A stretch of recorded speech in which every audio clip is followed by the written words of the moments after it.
HCA president Jaganmohan Rao arrest. SRH, HCA టికెట్ల వ్యవహారంలో ఆరోపణలు. పాలకవర్గం సభ్యులను కూడా అరెస్టు చేసిన సిఐడి.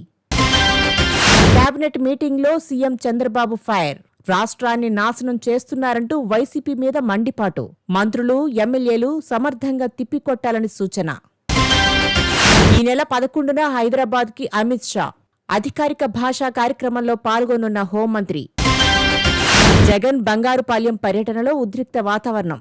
మామిడి మద్దతు ధర కోసం డిమాండ్. జగన్ పర్యటనతో అట్టుడికిన చిత్తూరు జిల్లా.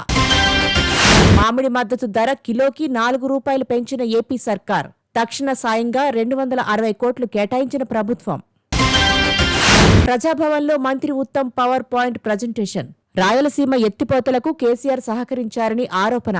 కృష్ణా జలాలను వదులుకోబోమని పునరుద్ఘాటన.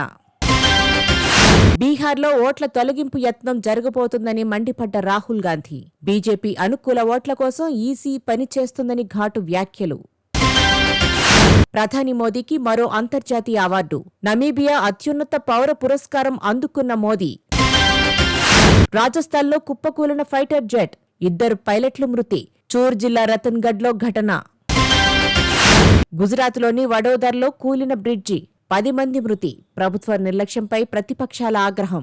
మృతుల సంఖ్య పెరిగే అవకాశం. సింహాచలంలో గిరి ప్రదక్షిణ మొదలు. రేపు తెల్లవారుజాము వరకు భక్తుల నడక. 32 కిలోమీటర్ల మేర కొనసాగనున్న గిరి ప్రదక్షిణ. సిగాచి ఘటనలో ఇంకా దొరకని 8 మంది ఆచూకీ. తక్షణ సాయంగా 15 లక్షలు అందించిన అధికారులు. ముగిసిన రేవంత్ రెడ్డి ఢిల్లీ పర్యటన. రేపటి కేబినెట్ మీటింగ్కి సమాయత్తం. కల్తీ కల్లు ఘటనలో 4కి చేరిన మృతులు. 5గురిని అరెస్టు చేసిన పోలీసులు. బాధితులను పరామర్శించిన మంత్రి జూపల్లి. కల్తీ కల్లు ఘటనపై శ్రీనివాస్ గౌడ్ కీలక వ్యాఖ్యలు. కుట్రగా అభివర్ణింపు. సేల్స్ కోసం వైన్స్ వాళ్లు ఇలా చేశారేమోనన్న మాజీ మంత్రి. రేపు ఏపీలో మెగా పేరెంట్స్ డే. అన్ని పాఠశాలల్లో మీటింగ్ ప్రారంభించనున్న సీఎం చంద్రబాబు, మంత్రి లోకేష్. సున్నం చెరువులో మరోసారి హైడ్రా పనులు. అడ్డుకున్న బాధితులు. కోర్టు ఆదేశాలు ప్రభుత్వం ధిక్కరిస్తున్నారని ఆగ్రహం. హైదరాబాద్ కొంపల్లిలో డ్రగ్స్ కలకలం. మల్నాడ్ రెస్టారెంట్ ఓనర్పై ఆరోపణలు. అదుపులోకి తీసుకున్న పోలీసులు. 15 మంది వ్యాపారవేత్తలపై కేసు. హోంమంత్రి అమిత్ షా కీలక వ్యాఖ్యలు. ఎరువులతో వ్యవసాయం నష్టమన్న అమిత్ షా. వేదాలు, ఉపనిషత్తులతో శేష జీవితం గడుపుతానని ప్రకటన. మరో తేదీని ప్రకటించిన ఢిల్లీ సర్కార్. పాత బండ్లు నవంబర్ నుండి కనిపించకూడదని నిబంధన. ఇంధనం ఆపాలని బంకులకు ఆదేశాలు.